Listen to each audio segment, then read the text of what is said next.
Hey guys, if you've ever found yourself perusing application notes written by the late and great Jim Williams, like for example this one, which is about measurement control circuits, one of my favorites actually, it's the baby bottle one. So every app note, every application actually has a baby bottle representing just how many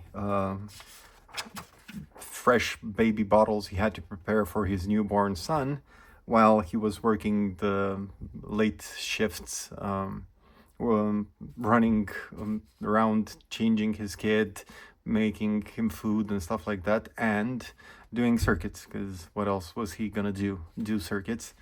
So if you've ever perused these papers written by Jim Williams, you would have seen these. So the oscilloscope captures that he's done, they're all very, very nicely done, and they're mostly of screens from Tech oscilloscopes. This one in particular is, I'm pretty sure, a 556 because I recognize the gradical, and I recognize the gradical because I have one.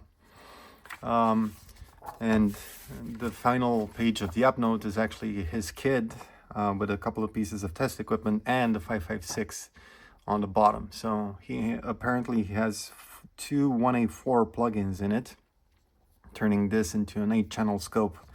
So yeah, this is a really, really wonderful picture. So how would you go about taking photos like this if you are an engineer in the late 70s, 80s or something like that? This is actually June 1991, but as you know, Jim preferred older tech equipment. So he stuck to his guns for quite a long time. And I'm suspecting that most of these captures weren't done on a Polaroid camera as Tech you first brought out, but on a different camera, which I'm going to show you a bit later. Speaking of the Polaroid camera, I have one right here. Just let me fetch it, and let me zoom out a bit because it's quite a beast. So this is the model C59. This is the oscilloscope camera, made in Beaverton, of course. This is the Polaroid land camera back. So it's basically just a Polaroid land camera with the lens chopped off and mounted to the back of this camera. This is how you'd load the film, and this is how you'd verify the focus, because this is not a single lens reflex camera basically, so you need to focus using this matte screen here. There's a lens in here somewhere in the middle that projects the image from the screen of the scope onto this, and there's a split prism in the middle and ground glass which helps you focus the trace. So you'd focus the thing to the scope, the camera to the scope. There's a nice control here which actually acts upon a rack and pinion mechanism and moves the front further and closer.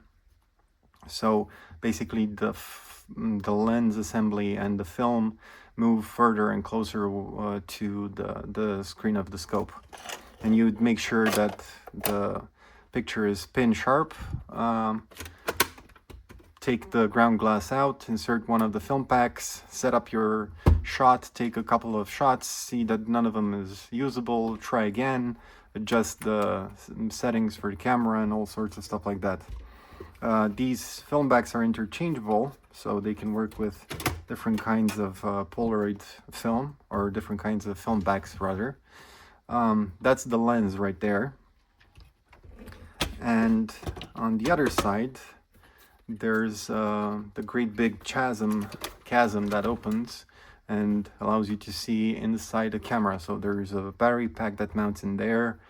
That's a small light that's kind of meant for you to compare the brightness of the trace with the brightness of that light.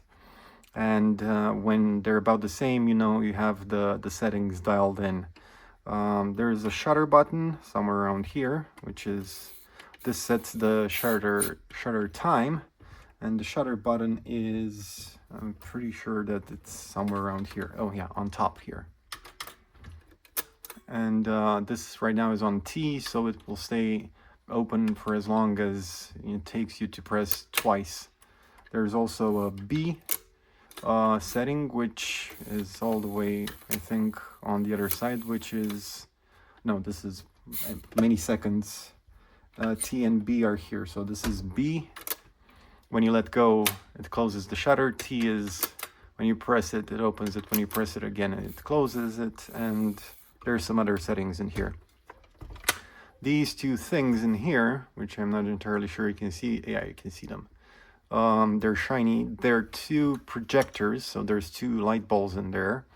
And when you press the focus thing, the focus knob, it activates them so you can actually focus using overlaying the two lines it projects. So you look through here, and you look at the screen, and let me see if I can show the lines to you.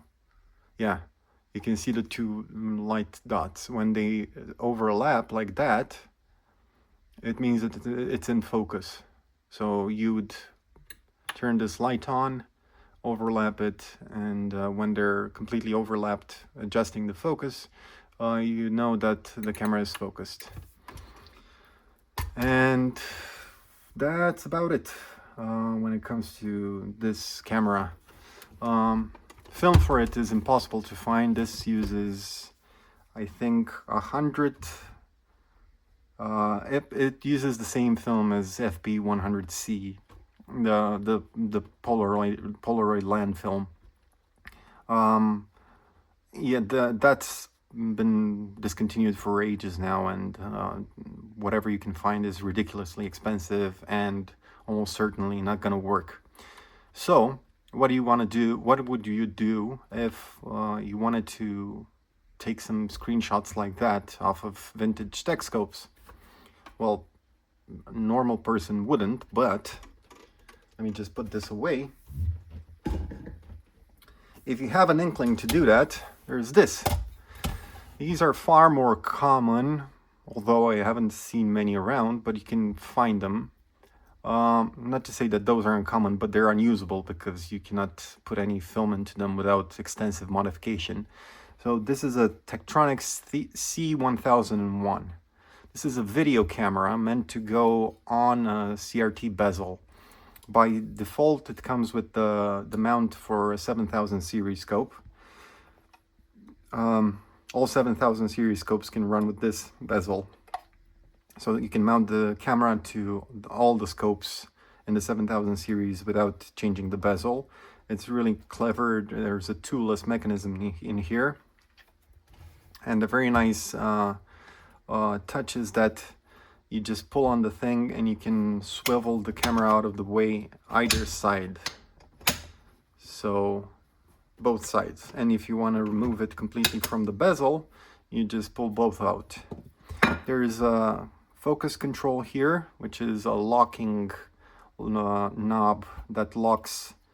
This is actually the magnification. It's a bit weird like that, but the focus is here, the aperture is here, or rather the other way around. So aperture, focus, and this is magnification. So basically this would be kind of like a zoom, but it's not a zoom. It's you're getting closer to the screen, so the image is bigger and the camera has a very, very wide focusing area.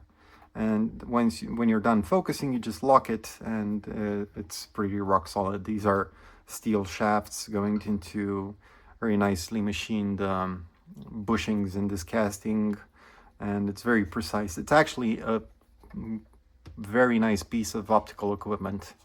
The lens, you can see it in there, and it's made by JML optics, which are, you know, name brand optics. And the camera has a DB9 connector on the back, which takes in 12 volts and spits out composite video. And it has another thing for a calibrator, which I haven't figured out yet, but you don't need to use it to you know, use the camera. So what would you do if you want to use this in today's time? Well, you first need to make a cable for it, which I've done here. This is just the standard DB9. Pins 1 and 3 are power. Pins pin 4 is ground, and pin 5 is the video out.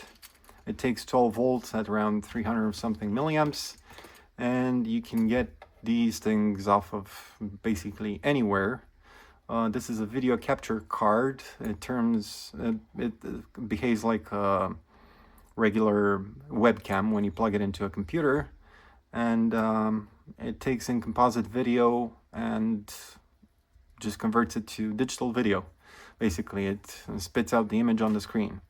So the camera wants 12 volts. I have basically just a USB cable that I cut up both ends. I'm using all 4 pins, 2 of them for the signal and ground, and 2 of them for power. I'm feeding power through here, and I'm using this to connect to the computer. I wanted to squeeze in one of these things. This is a USB to 12 volt converter, so 5 volts to 12 volt step-up converter.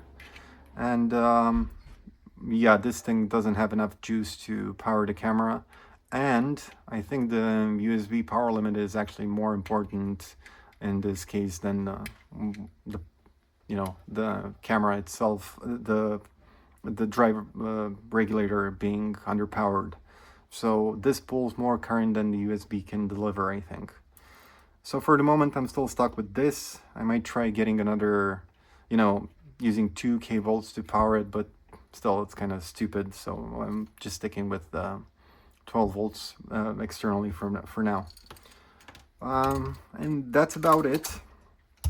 I'm gonna try and insert, hopefully, during my long-winded discussion, I'm gonna try to insert some video of this, looking at the screen of a CRT scope, and see just how nice an image you can get out of this camera.